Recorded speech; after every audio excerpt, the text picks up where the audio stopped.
what are the operational challenges that goes into running a successful hotel? Behind the scene operational challenges. So, very rightly and aptly asked question, because the BTS, like we have discussed before, is very different from what you see, like we call it front of the house. Yeah. The BOTH, which is the back of the house, has a completely different scenario. It is not all great buffet lined up. It is not that great smell of the lobby that you share. Yeah, yeah. It's a very harsh, very strenuous environment in which you have to work. Because I'll give you an example, sir. Suppose you've had a fight at your house. Unfortunately, you and your wife have had a big tiff, and you have to enter into a meeting just 5 minutes after. For you to switch, even if you are a good actor, it will take some time, and it might show on your face. Yeah. In our industry, especially in the Indian diaspora, it is absolutely pertinent to always have a smile on your face. Now, behind that smile, you don't know what the person has been going through. Yeah. So the first challenge that I see most of us are facing is guest expectations. Yeah. In ITC, we generally follow a motto of having anticipation of needs of the guests. What I mean by that is that as soon as a guest enters, if you have an empty lobby where a guest enters, he doesn't feel that he's entering into a homely environment. He's feeling that he's entering into a commercial place. Now, hotels are built on human relationships. Yes. As soon as your guest enters, if your general manager approaches, Mr. Rasesh Shah, how are you doing, sir, today? Welcome to the ITC Fortune. Please let me assist you to go to your front desk and help you to check in. Yeah, yeah. Or if a beautiful lady comes up to you with a tray in her hand and she offers me a garland, rose or whatever. Yeah. All these things make a lot of difference. Yeah. Having said that, the preparation that goes behind that, in spite of a staff's personal difficulties that they might be going through, to have that in mind and still perform your duties as a general manager, as a front desk manager, as a housekeeper, that I think is one of the most amazing things that I've seen in this industry. Yeah.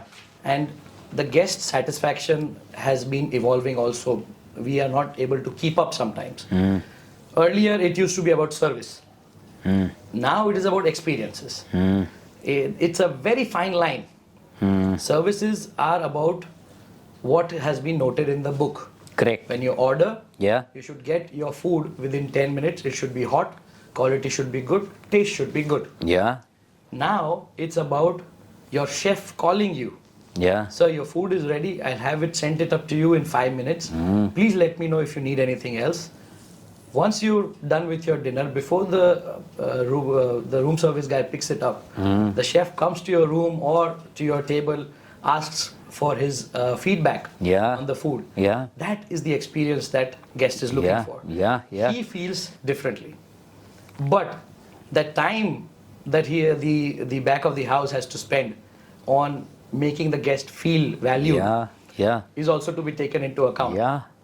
Now that comes with a lot of training and a lot of empowerment of your employees. I cannot be on the top of my employees. Yeah, so because now you're dealing with New India, which has that aspirational class, Indians who are well traveled, who are well exposed to the outside world, they have, experienced hospitalities in different countries. Even if they have not experienced hospitality, social media has made it so relevant to them. Absolutely, the exposure is so high. Yeah, They know what St. Regis offers. Yeah, They might not be able to afford it, but they expect that kind of hospitality. Yeah. And I feel there's nothing wrong in it. Striving for a certain standard is always best for any kind of business. Yeah. And if we are able to get close to it, then I think we can demand a patronship. Yeah. Once that patronship builds up, there is no stopping a business in hospitality. Yeah. So, you very aptly said that it is not only about services, it is about experiences. And experiences mean how you make me feel as a guest. Personalization, that attention to detail Right. which is given is what counts. I'll add to that too. Now the experiences also are going into different directions in terms of, for example, if I go to a property and it's a leisure property, particularly, or a boutique hotel. ITC has also come up with a boutique brand like Story. IHCL has come up with Selections. So even big brands are looking into these kind of hotel segments where there's a lot of market potential. Where experiences matter more than anything else. And if you see, like, if you go to a Taj Lake Palace in Udaipur, after having a good lunch or a dinner, there's a folk dance organized for the guests. Yeah. That counts as an experience. Yeah. The next day, the chef calls and says, "Sir, please come to the kitchen. We have a cooking program if you'd like to learn." It's an incredible experience. Amazing. Yeah. Yeah. And a lot of hotels are coming up with yoga sessions for the guests.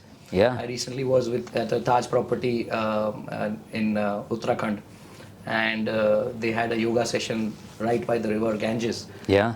I felt purity at its best. Yeah. And for me, the room did not ring a bell that much as that experience had. Yeah. So Yeah. that will be etched in my memory forever. Yeah.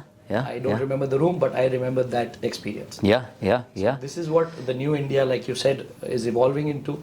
It should be taken into consideration that hotels cannot have a structure in which only revenues are looked at in absolution. Like the famous line in Three Idiots says that success के पीछे मत भागो, कामयाबी के पीछे मत भागो, excellence के पीछे भागो. Yeah. For us, excellence is guest satisfaction. If that happens, things will follow.